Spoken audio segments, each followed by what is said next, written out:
Today I will show you how to sign in to 2 WhatsApp accounts using Wavebox. From Settings, click on WebDoc Layout and then choose List from the switcher.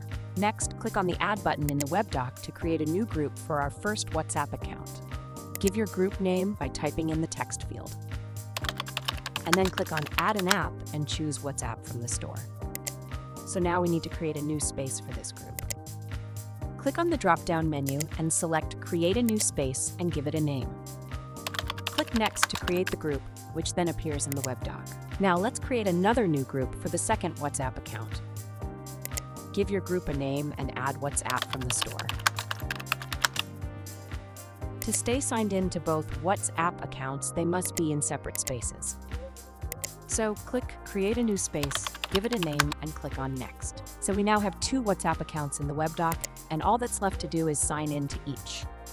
Now that we have a space and WebDoc group set up, we can add more apps to each. Using the Add button in the Groups tab strip ensures that the app is added to the correct space. So you can add multiple accounts of the same type and stay signed into them all. So no more signing in and out of accounts or switching Chrome profiles and browsers. That's all for this video. If you need to stay signed in to multiple accounts, head to wavebox.io/download to start your free trial. Thanks for watching.